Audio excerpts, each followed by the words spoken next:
All right, welcome everyone to another edition of the Go 247 Pod. I'm Glenn West, the senior writer here at the site. Once again, joined by Dylan Sanders, our contributing writer.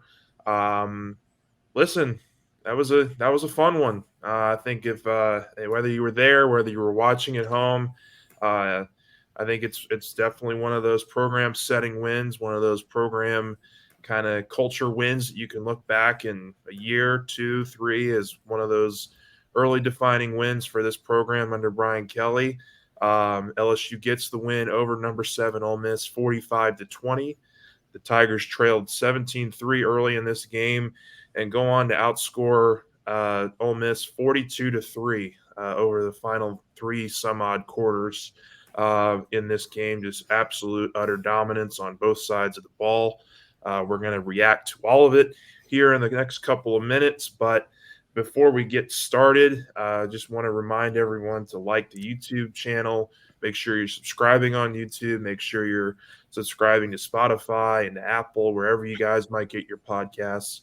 It all helps, and as we try to grow out the network. So, with that being said, Dylan, just some opening remarks from me, and then I'll throw it over to you. But man, this was just another electric performance from Jaden Daniels. I mean, we wanted to see it last week. We wanted to see it kind of bleed into this week, see if they could do it 2 weeks in a row. And I thought offensively, LSU just looked absolutely fantastic for most of this game. Kind of early in the game, they were able to put some drives together, string some good drives together, just weren't able to capitalize on it. But as the game went on, really in those second, third, and fourth quarters, this offense just dominated, and the offensive line played great. The running game was great for another second straight week as well. Just really, really impressed. I think we kind of both thought coming into this game it was going to be one of those things where there might be some flustering from the defense and that the offense was going to have to match it to a certain extent. And I think getting those two touchdowns there after Ole Miss jumps up on you 17-3, were tremendous, and that was a great response by that group. I guess, what are your thoughts here? I guess as we kind of open this thing up, what are some, I guess, offensive takeaways you have from this game? I mean, man, that's exactly what you want. I really don't know what else you could ask for an offensive performance in an SEC West home game against a top 10 opponent. It was a slow start, which again, we can kind of expect at this point. Used to it. Look, they're used to playing from behind. I think it's something that they're very comfortable in trying to overcome. And so, yeah, that was another good sign that they were able to do that and put together a win after getting off to another slow start. But go ahead. Yeah, it's so they got behind, but this team really doesn't lack.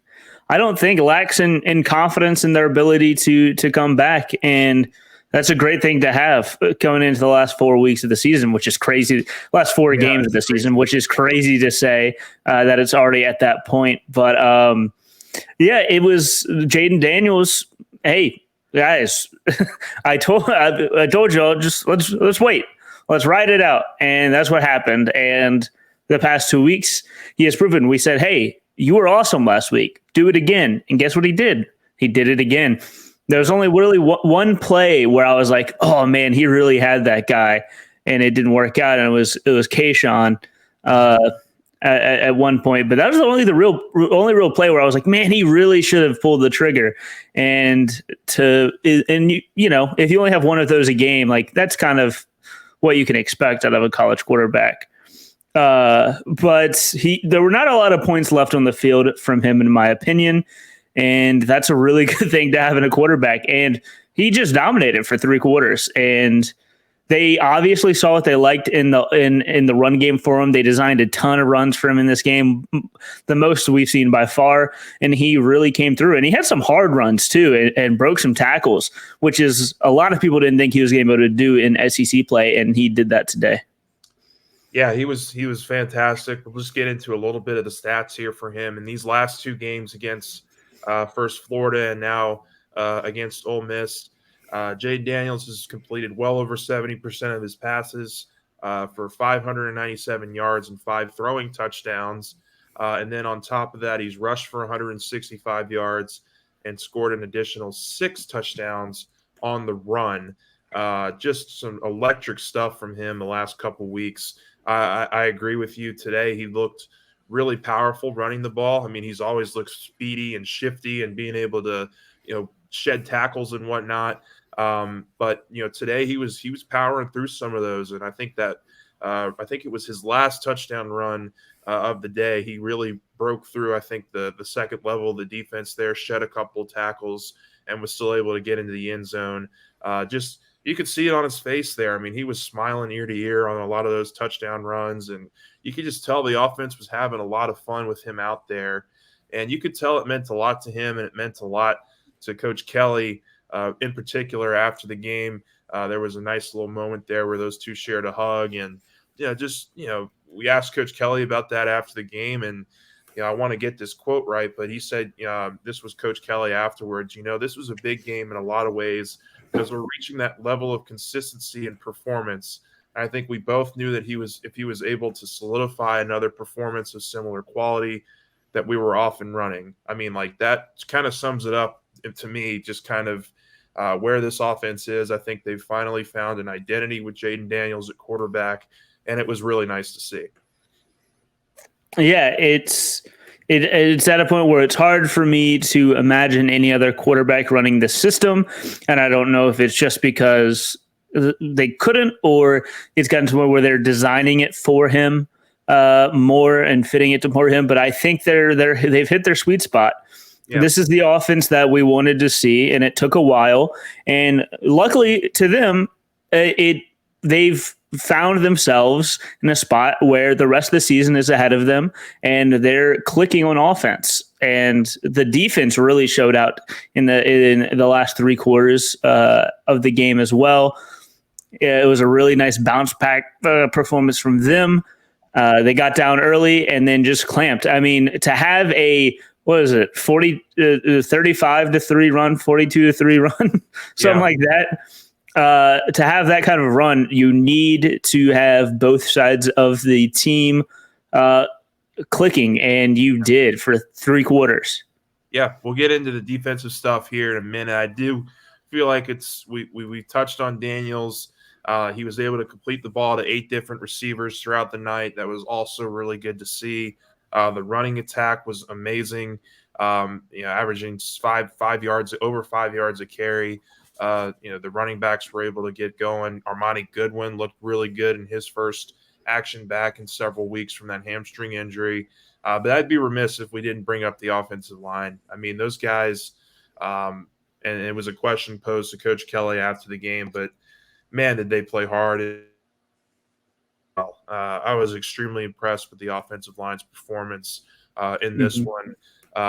It all starts up front, and I think that's something that, is a cliche in football, but, LSU really got some stellar performances out of their tackles, Will Campbell and Emory Jones. I thought interior Anthony Bradford and Miles Frazier both held their own, and look, they just gashed Ole Miss. Ole Miss had no answers. I mean, they were pushing the line of scrimmage back on every play, and LSU just consistently found themselves in second and third and short, in distance in terms of just trying to get, some good plays. And it really opens up the playbook when you're able to do that, when you're able to get some, 4 or 5 yard runs to start, if you're able to get the chains moving in the right direction. Because what have we seen from this group, or really from this offense most of the season? It's been penalties. It's been getting behind the chains, stuck in second and third and long. You haven't seen any of that the last 2 weeks in these 2 games. And I think that's just a really, really incredible turnaround here that I don't think any of us expected. I mean, if you would talk to us 2 weeks ago after that Tennessee loss, I don't know that we could have expected any kind of performance from LSU's offense that's come close to what we've seen the last 2 weeks. So I think that really just speaks to how well these guys have really turned it around here and really done a complete 180. Yeah, and I do want to give a shout out to where it's due to Josh Williams and Armani Goodwin. Armani Goodwin back from his injury. We obviously saw John Emery was not playing today due to injury, so it was a little bit of a swap out. But Armani Goodwin was a much needed return. He had a really good comeback game. His first run of the day was like 19 yards. He finished with 55 yards on 8 rushes. And Josh Williams, man, old reliable. If you need 5 yards, give it to Josh Williams. He will truck his way through 5 yards. And that is not counting. He'll get 5 extra yards on any run, pretty much, is what it feels like. And that's not counting whatever's open before contact either. Dude just chugs along. He loves to do the dirty work, and it worked out. And that's a guy you're really glad to see because he had other offers for smaller schools coming out of high school and decided to just like, hey, I'm going to go out to LSU. I'm going to prove myself. And I would say he's the number one back on the team. He's been consistent all year for them. He's been tremendous. Whether it's running the ball, catching the ball, blocking, he's all over the place, and it was much needed for this team. So shout out to him for sure. Yeah, and look, I think while we're just touching on it here a little bit, LSU was without Garrett Nellinger, their left guard. They were without Jack Besh. Their receiver, you mentioned Emery was out. And then, obviously Major Burns is still out as well. The good news is you now have 2 weeks to get those guys ready for the big one here at Bama in a couple weeks. It sounds like Jack Besh and Garrett Dellinger will be able to, play. Everything we've heard is that they were angling these injuries to where they would be able to play in 2 weeks against Bama. Same thing with Major Burns. That was always the goal, was to potentially get Burns back for the Bama game. And we'll learn more about this next week and as the game gets closer and whatnot. But definitely did want to point out that it sounds like LSU is going to be getting some reinforcements back in what's going to turn into a really, really great environment in a couple weeks. But just to stay, I guess just to get back to this game and stay on topic a little bit. But defensively, look, I mean, start was not great. You give up 17 points on their first 3 drives. Ole Miss was just really running the ball and are throwing the ball all over the field. Jackson Dart looked really good to open the game.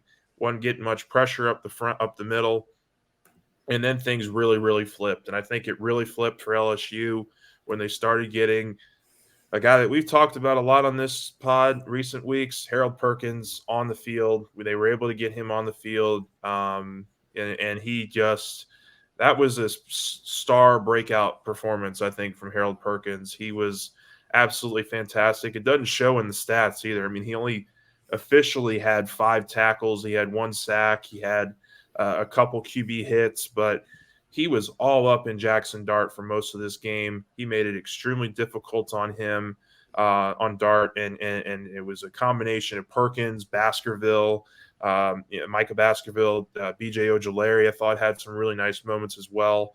But really, I think you have to start with the play of Harold Perkins and the game plan that LSU really had for him to really be the mess-up guy for Ole Miss and its offense. I thought he was fantastic. Yeah, and he was awesome. And you saw LSU end up – they come out – they had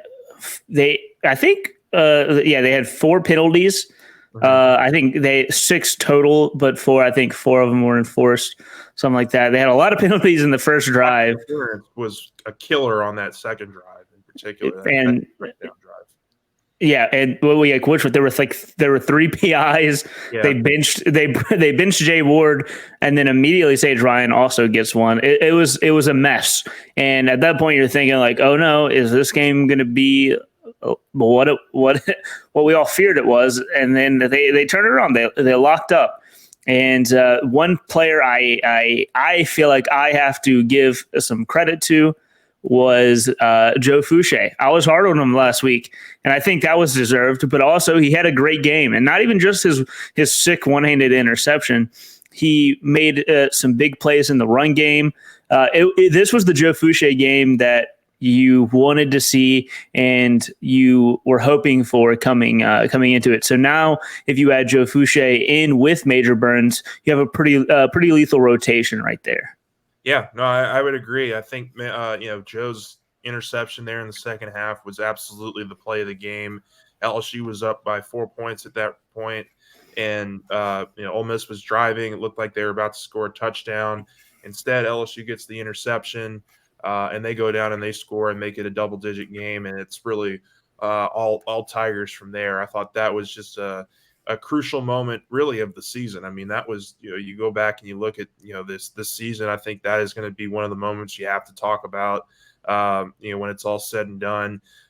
Really, really liked what I saw out of Mekhi Wingo as well. I mean, LSU, look, Ole Miss came into this game averaging 270 something yards on the ground, guys. I mean, this was a potent rushing attack. And LSU held him to 116 yards on the ground. Now, granted, Zach Evans did not play, but Jackson Dart is an extremely mobile quarterback. They had him under wraps all game long. He had only 6 yards in the game because of all the sacks and all the pressure LSU was getting on him throughout the game. Kinshawn Judkins, you held him to 111 yards, and really all of his production came in those kind of first couple series there where Ole Miss was really rolling offensively. This was a huge game for the LSU run defense. They were wrapping up. They were tackling. They were much better in that regard, in my opinion. And I think it started with the play of their defensive line. And I thought Mekhi Wingo was fantastic. You look at his stats as well. He had 7 tackles, a sack and a half.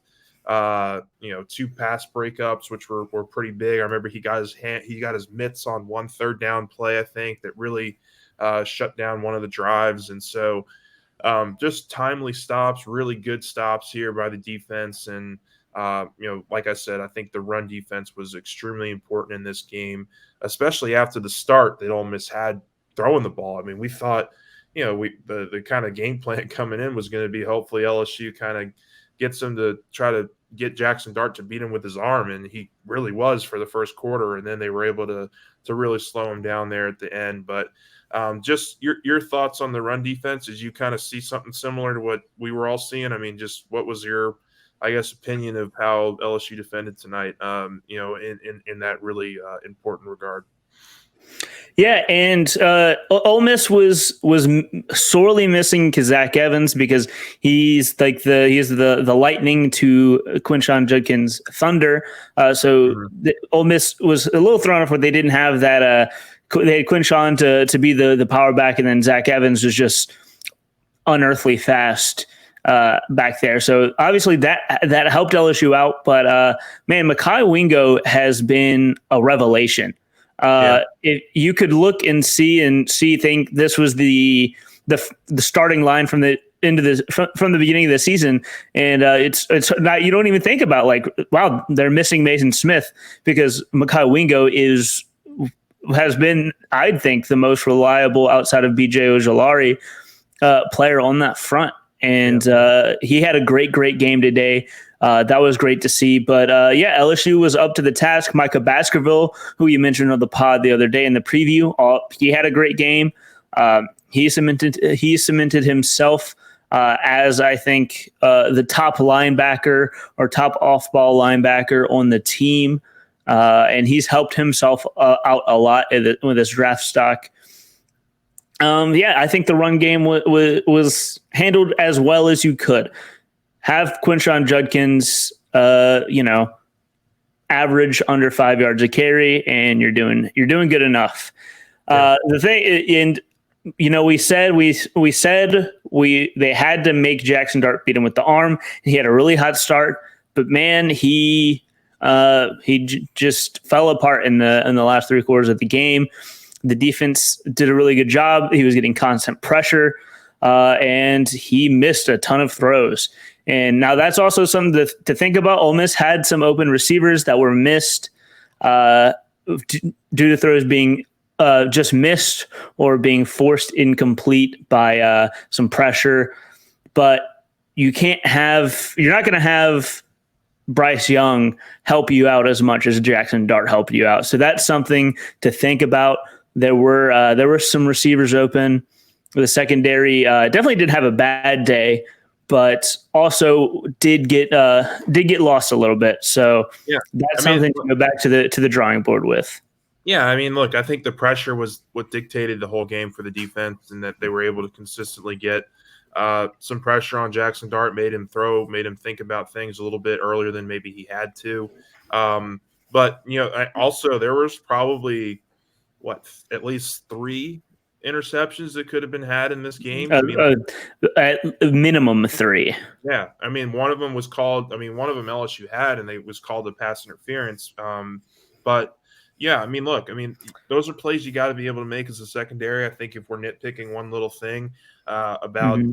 the second kind of 3/4 of that game, that would probably be it. You probably could have put a bigger stamp on this game earlier if you had made a couple of those plays. And look, the Fouché one was awesome. I mean, that was the play of the game as far as I'm concerned. But if you made a couple more of those a little bit earlier, LSU might have been able to really put this one away a lot quicker. But really, really impressed. And look, special teams. We caught all of our punts. We got kickoffs settled. Noah Kane had a couple nice little kickoff returns there. Anything helps. Anything helps with special teams as long as you're not beating yourself. And really, for the first time in several weeks, LSU didn't kind of cough up any points in that regard. So that was really good to see. As long as special teams is not a net negative, you're doing good. And Noah Kane even had some like legit good returns. So maybe they found something there. Something with him. Having a guy that big come in returning kick returns is kind of scary for the defense, I'd imagine. I can't remember who it was in the press box, but like after the opening kickoff, LSU had a 5-yard penalty because somebody was ahead of the kicking game. They had a 5-yard penalty there right off the bat on the opening kickoff, and someone I can't remember who it was, but just went, oh my God, this is just it's just never ending with the special teams. And it was not a great start for that and for special teams in that regard, but they were able to shake it off and have a pretty decent performance, I thought, which was really much needed against a team like Ole Miss, where you really couldn't afford to give them field position or give them some extra mistakes. But I guess with that, we weren't really planning on diving in too much into what is coming up. I mean, I do have one thing I want to say about the team we didn't mention with the offense. I think it's important to note there's evidence to back up that this is not fluky scoring. This is just solid offense. Dating back to the Tennessee game, of the last 16 scoring drives, only 2 of them have been less. Only 2 of the drives have been less than 50 yards. Yeah, and a lot of them, which is 70 and 80 yards, like over 70, 80. We even had a 96-yard drive at one point. These are like consistently solid offensive drives. So hats off to the offense. Yeah, long drives. Hats off to the offense for really dictating these last 2 games. And it's been a pleasant surprise. And now they have all the confidence going in the world going into bye week, getting ready for Bama. Yeah, man, we were talking about this, I think at halftime maybe, but just how much an LSU win or an LSU close loss would have been much more fun to talk about, in terms of just getting ready for this game. But really, an LSU win, getting ready for this Bama game here in a couple weeks. These are 2 teams now that have an extra week to prepare for one another. LSU is they're finding their momentum. They're hitting their stride. I think one of the big takeaways that I had from Coach Kelly after the game is that they feel like they've really found something offensively that they can stick with. I think their identity is becoming more and more clear. And look, I mean, I think it was really, really important for you to get this win. I mean, this was a program, this was a season kind of defining win for LSU. You really wanted to see them kind of pick up at least one of these kind of wins this year. One where, maybe you weren't favored, maybe you were, I know LSU was favored in this game, but like just, a top 10 opponent coming in here, I still consider that to be an upset when you're able to handle them the way that LSU did. I think it shows that there's talent in this program already, and that now you just kind of look at the future and you're trying to hammer out the edges and make sure that all your ducks are in a row for when you really, really think you can be competitive in the SEC for many years to come. So that was really, really important. I think another thing we could probably touch on. This was a huge weekend for LSU in terms of recruiting. We've already heard from a number of players already. We're recording this on Saturday night of the game, so a lot of these guys are are still on campus, or meeting with coaches, meeting with other players and stuff of that nature. So I know, Dylan, you had a chance to reach out to a couple, and if they've hit you back already, just touch on maybe a few that have really stood out and have enjoyed their experience this weekend. Well, one that I think is going to be a future fan favorite, if not already a fan favorite, is Tavion Galloway. He's a 4-star tight end from Ohio. After the game, he said, "Today was incredible. From the performance to the atmosphere of the game, it was all amazing. They used tight ends very well, and I could definitely see myself putting on a show on the system." And he commented on something that we actually haven't talked about at all. Side note there was that LSU used 4 tight end sets at one point in this game. That is very true. Something we didn't talk about at all was the storming of the field afterwards. He said, where was it? He also added on a little tidbit about that. The field rush was lit. Got to meet some fans and just turn up after that great win. And honestly, at this point, there are a lot of people complaining about the field rush, and I think that kind of shows this stuff in this day and age. It's kind of important for recruiting. Just have something like that really show that people care. It adds to the experience. This was a huge recruiting weekend, so to have that cap it off was, I think, really important.